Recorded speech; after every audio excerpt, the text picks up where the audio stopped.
What's up YouTube? Today I'm just going to be going over a very quick video of my Yokomo YD2Z RTR 2.0. Now, this is a great starting chassis and a great competition chassis. Now, you can pick up this chassis, the Ready to Run 2.0, for about $250-300 bucks. Now, what it's going to come with, electronic wise, is not going to be the best. However, this chassis is a really good chassis. You get very good angle. Look at that. That's a lot of angle on an RC drift car. Now, you can get very good angle. Everything on here is very adjustable, very replaceable. You can find parts pretty much anywhere. You find almost every part of this chassis on Amazon. Ooh, I need to tighten up my suspension. No, my steering rack, because that is loose. Alright, so when you get this car, the very first things you're going to want to replace is your servo and your gyro. The stock electronics are not the best, so once you get those replaced, the more fun you're going to have. Now, if you replace your servo and your gyro, you're going to need to replace your receiver as well, because if you don't, like I learned the hard way, you're going to get a lot of hunting in the front tires, which means as you're going through a slide, the faster you go, they're going to jitter back and forth on their own very rapidly and very fast, and it's going to cause your car to spin out of control. Now, once you get a new receiver and a new transmitter paired with a new servo and gyro, it should almost completely eliminate that issue. And if you ever do have that issue, just turn down your gain a little bit. Normally we'll fix it. It's also good if you pair the servo and the gyro, obviously the same brand, same model. I haven't done that, which is why mine does hunt a little bit, but I will be replacing the servo with a matching brand. It's going to be the matching servo that's meant for this gyro.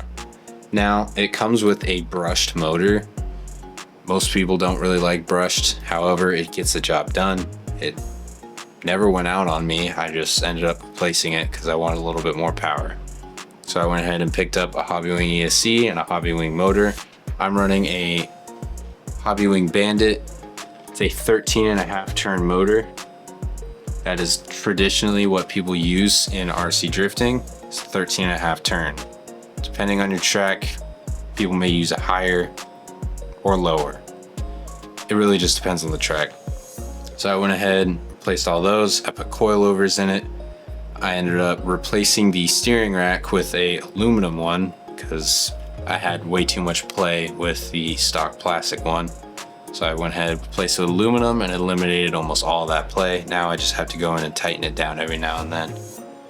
And then after that, I went ahead and added a brass differential cover just to add some extra weight in the rear since I put weight in the front, trying to keep it balanced, because I also switched to shorty batteries, which one thing I really like about this chassis, this battery tray slides in, and so you just take out the fasteners, it'll slide out. You can fit a bigger battery, and then you can just take those fasteners out, slide it in.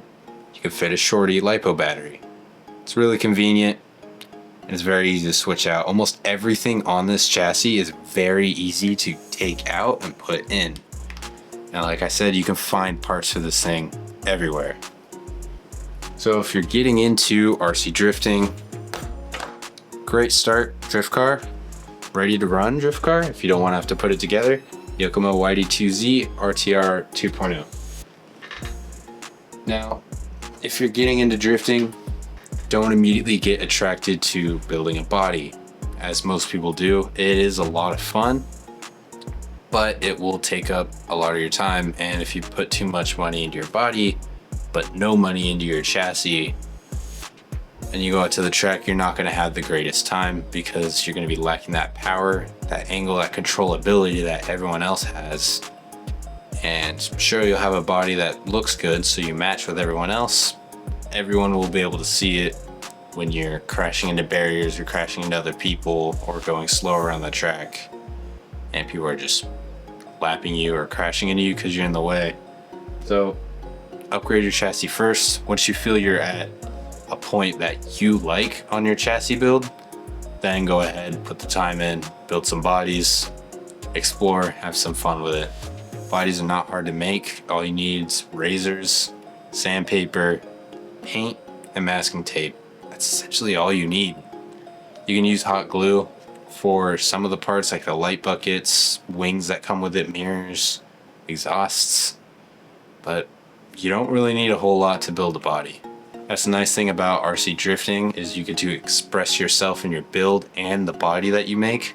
So go ahead, test it out, have some fun. If you don't like it when you first buy the car, try upgrading the chassis a little bit. If you still don't like it, go ahead and sell it to a buddy or keep it on your shelf because it looks cool. But anyways, that's gonna be it for today, and I will see you guys in the next video. Have a good one.